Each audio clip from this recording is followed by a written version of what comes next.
the Seance Freud, live on Cabbage TV. First, looking at news around the world, we look at Cuba.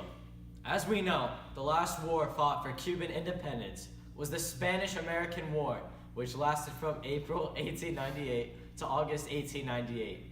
The Cubans were dissatisfied with their Spanish-ruled government and wanted more representation, lower taxes, and rid of the corrupt officials. The United States defeated the Spaniards in Cuba and freed them from Spanish colonization. After the Americans won the war, Cuba and the United States created a treaty called the Treaty of Paris, allowing the Cubans to have their own government under just a few conditions.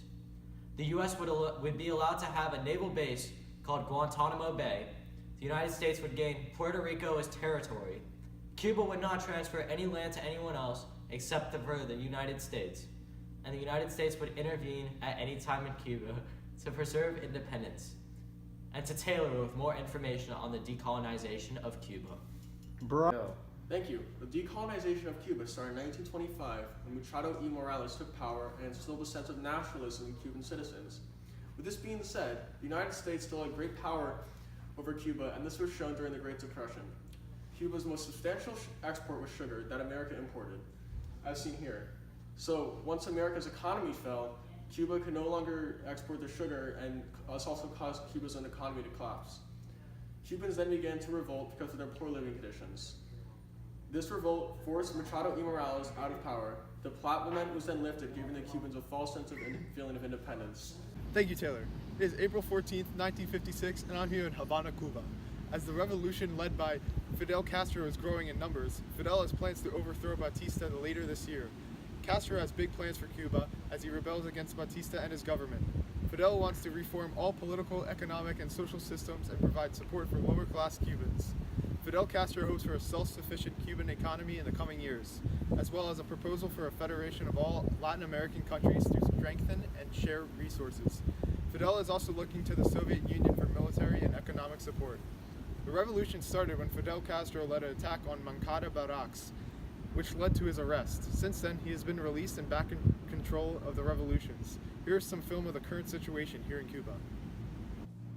Unmistakable evidence has established the fact that a series of offensive missile sites is now in preparation on that imprisoned island. The superpowers stood eyeball to eyeball, but it was Khrushchev who blinked first, pulling his missiles out of Cuba in return for a secret withdrawal of US weapons from Turkey. Castro, though, had become America's enemy number one. The CIA frequently tried to assassinate him, most infamously with a cigar packed with explosives. Other schemes were even more bizarre. This was a bright idea that if we got a certain powder to him, if he put it on, his beard would fall out and the Cuban people would all fall over laughing and he would be ridiculed. But while America plotted, the Soviet Union poured money into Cuba. It bought the bulk of the island's sugar harvest, and Russian ships crammed into Havana harbor, bringing in desperately needed goods to beat the American blockade. But when Soviet communism collapsed, so too did Cuba's economy. The little island faced economic collapse. Tempers grew shorter as the food queues grew longer. By the mid-90s, many Cubans had had enough. Thousands took to the sea in a waterborne exodus to Florida. It was a crushing vote of no confidence in Fidel Castro. And the Florida exiles became the focus of a vigorous campaign to undermine Castro's regime. Still, Castro could be proud of some of his achievements. High-quality medical care, freely available for all. Literacy rates matching leading industrialized countries. But in 2006, Fidel Castro was forced by illness to hand power to his younger brother, Raúl. He initiated a program of reforms without undoing all his brother's work. Out of power and increasingly frail, Fidel Castro was seen only rarely. This was January 2014.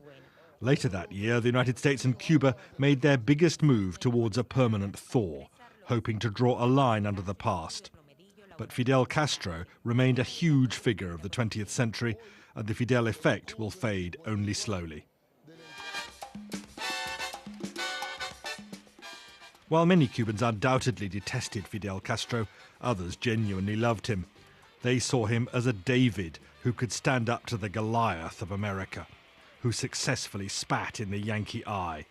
For them, Castro was Cuba, and Cuba was Castro.